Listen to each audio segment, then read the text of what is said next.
Bonjour, bienvenue dans le cours de mécanique quantique. Aujourd'hui, nous allons parler des forces. Alors, les forces, c'est quelque chose qui est bien connu en physique classique. Par exemple, si j'appuie sur cette plaque avec une certaine force, ou si je bouge un objet, j'appuie avec une certaine force dessus, il peut se déplacer. C'est des choses qui sont bien connues en mécanique classique, et on peut mesurer les forces avec divers dispositifs. Par exemple, un pèse-personne pèse le poids, c'est-à-dire la force d'attraction par la gravité terrestre. Ou un dynamomètre, qui est un dispositif avec un ressort, et en appliquant une force dessus, le ressort s'allonge, ce qui permet de mesurer la force appliquée.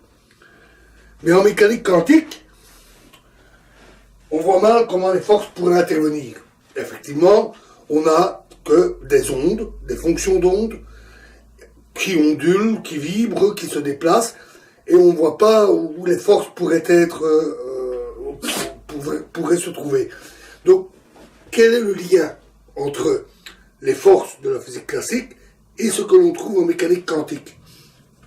Le lien, on peut le faire à travers la notion de potentiel, que nous avons déjà rencontré plusieurs fois. Considérons une zone dans laquelle une particule subit un potentiel.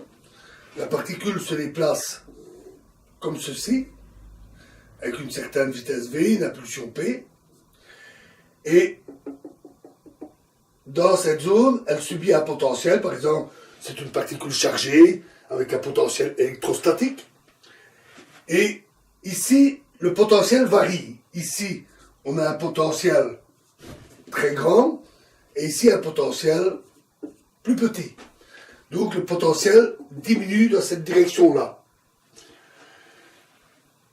Dans ce cas-là, la mécanique classique, ou l'électromagnétisme, si on parle de particules chargées, nous dit que la particule subit une force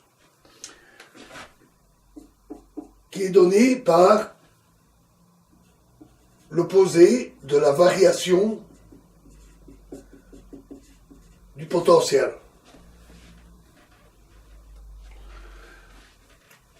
Par exemple, le potentiel de gravitation augmente avec l'altitude, donc l'opposé de la variation, c'est vers le bas, c'est le poids.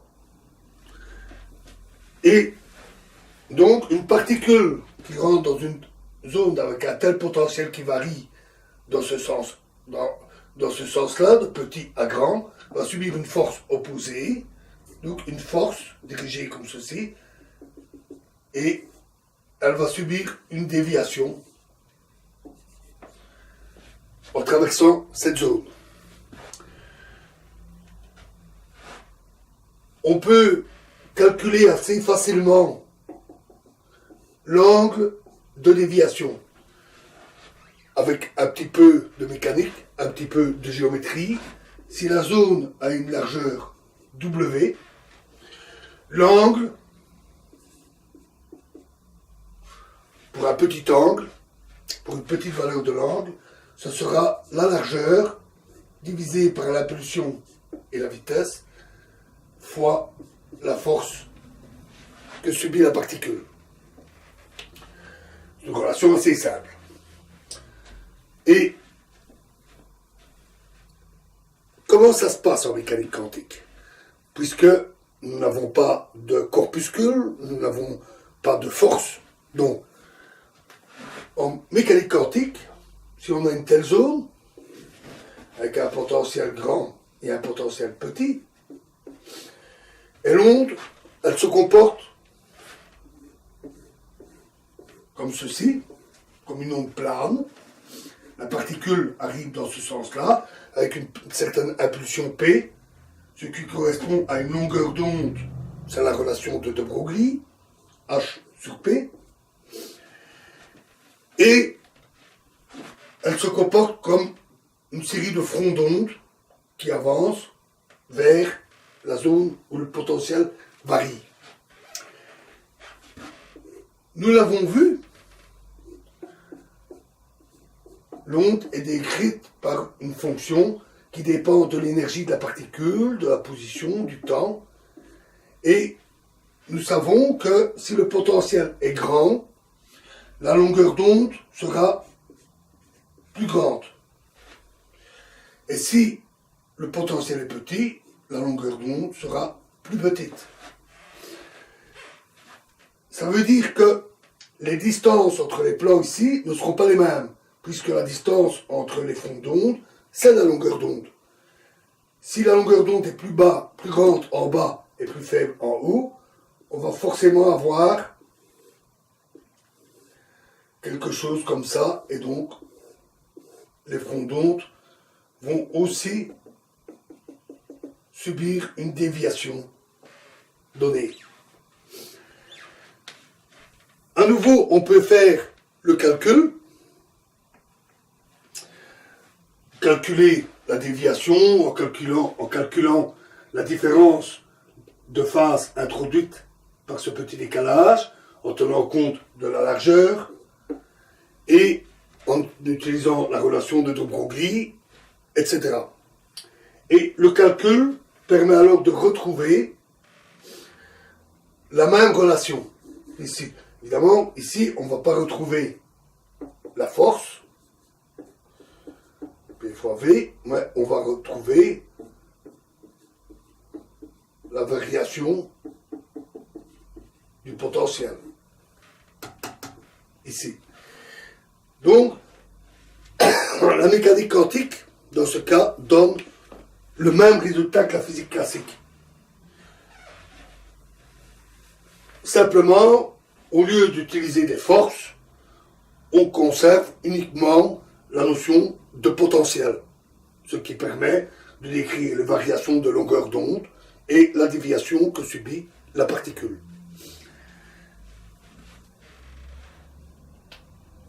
Pour déduire cette relation, alors je ne vous ai pas donné le calcul détaillé de ça, mais la seule hypothèse qui est faite, c'est que le potentiel varie lentement. Il n'y a pas de variation brusque, pas de discontinuité. Lorsque l'on a des discontinuités, on a alors des phénomènes qui sont non classiques, et nous l'avons vu par exemple avec l'effet tunnel, où quand on a une zone avec un potentiel ici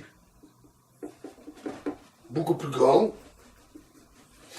la particule normalement devrait faire demi-tour, mais la mécanique quantique, elle a une certaine probabilité de passer à travers cette barrière par effet tunnel, et la variation entre les zones est plutôt brusque. Lorsque les potentiels varient lentement, on retrouve des phénomènes qui sont tout à fait semblables à la mécanique classique. En fait, on peut dire que l'approximation classique, ça consiste à dire que le potentiel varie de manière relativement négligeable sur des distances de plusieurs longueurs d'onde. Ce n'est que lorsque le potentiel varie de manière plus rapide que l'on a des comportements non classiques. Voilà, donc voilà comment on fait le lien entre les notions classiques de force et les comportements quantiques. Merci.